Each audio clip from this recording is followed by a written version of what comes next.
where, and it's how you're feeling.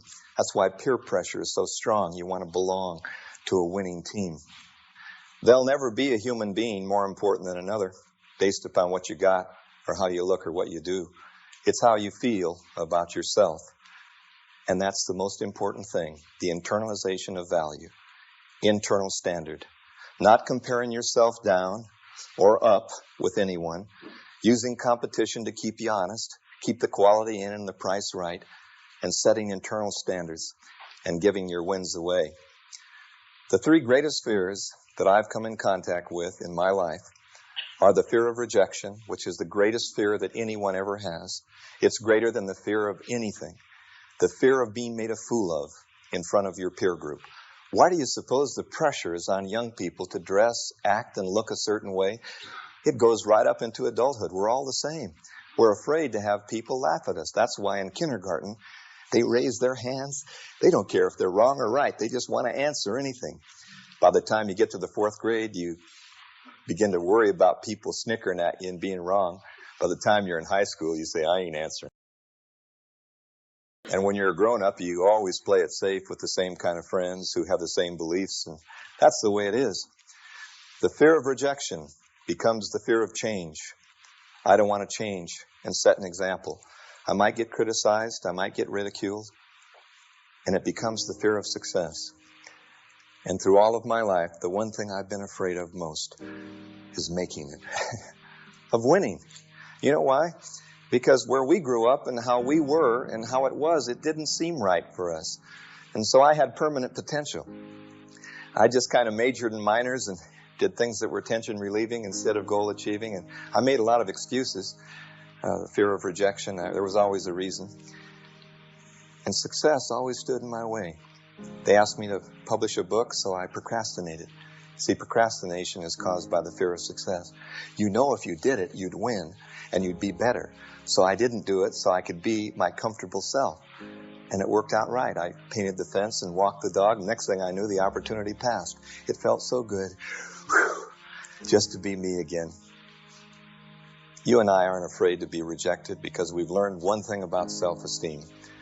Since self-esteem has nothing to do with performance, it has to do with potential. You and I can separate who we are from what we do. And the one thing you learn with high self-esteem in life is you never carry failure forward.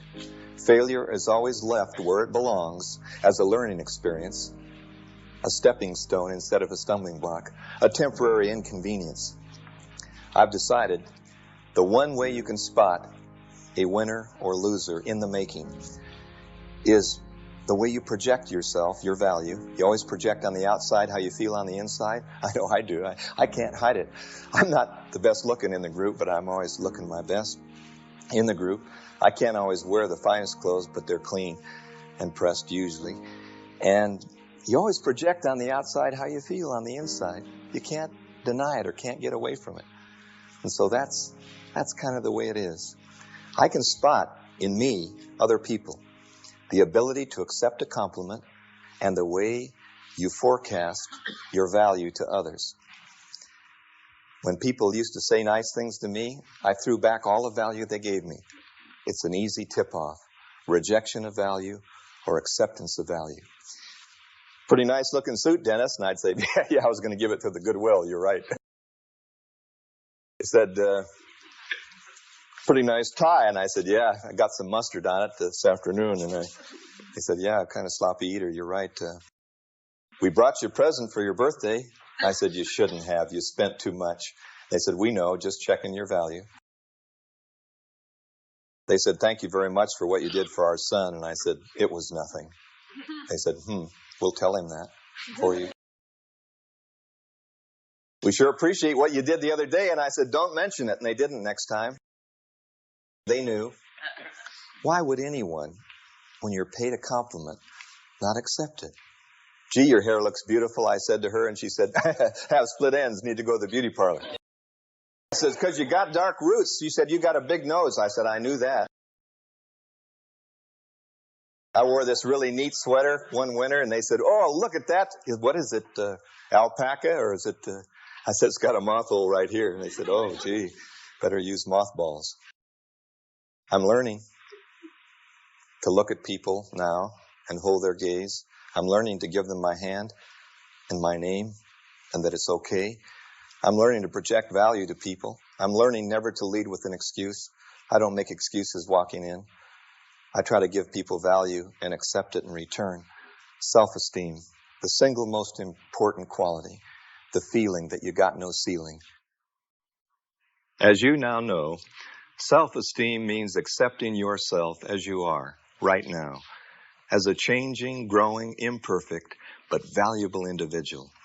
And since self-esteem is the foundation for all high-performance human achievement and happiness, it's absolutely essential that you take specific action to feel better about yourself. Here are my action steps for enhancing self-esteem. First, take stock of your personal assets. Ask yourself, what are my talents and strong personality traits? Who are the family members and friends I can really count on?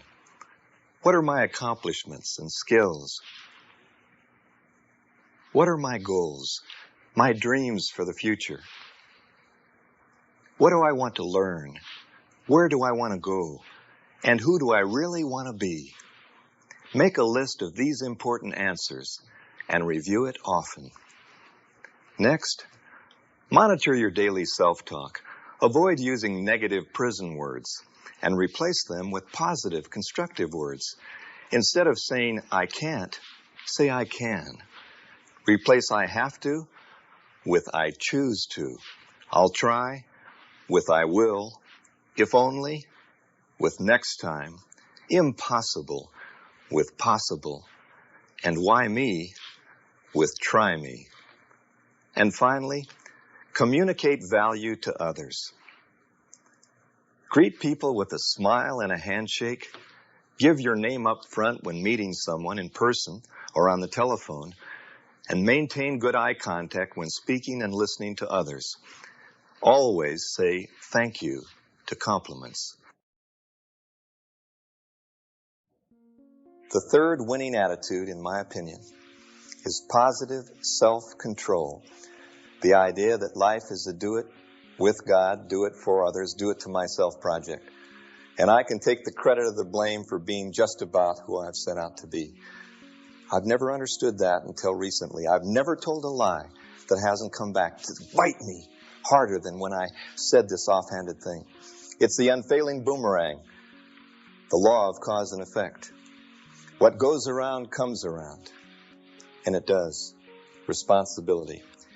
The healthiest, happiest, most directed human beings are the ones that believe that they exert a degree of control on the outcome of their lives by the choices that they make. Oh, there should be a statue of responsibility. Oh, there should be. It should stand tall on Alcatraz as a reminder of the rusted remnants of freedoms lost in the past. And that statue of responsibility should be standing high on Alcatraz in San Francisco Bay to match the Statue of Liberty. No freedom without responsible action. Life is a choice, and we make choices in the way we think. I need to understand that. I didn't know that. I thought I was just a victim of the system in my own way. My father was a warehouseman. My mother didn't know any different, and I thought I was destined to stay in the Navy. I could have. It might have been nice. I love the Navy. But I decided to get out, and what I've decided to do is study people who make choices. The healthiest people. Volition. Children cry for a dry diaper, and they cry for nourishment. They cry to be held. If whining gets goodies, the whining continues. People always do that which they're paid attention for. I've learned something. Time is the only equal opportunity employer. Did you know that? You control the clock, how you use it, how you choose to spend your thoughts. You control your contacts, who you run with, who you model yourself after. You control that. You control your concepts, what you think about. You control your causes, what you've repeated over and over again to make your purpose. You control your communications, how you talk and what you say. You control your commitments, how much time you give to any one thing. You control your concerns, how you respond. Losers let it happen. Winners make it happen. Losers see thunderstorms. Winners see rainbows. Losers see icy streets. Winners put on their ice skates. Losers take chances, winners make choices.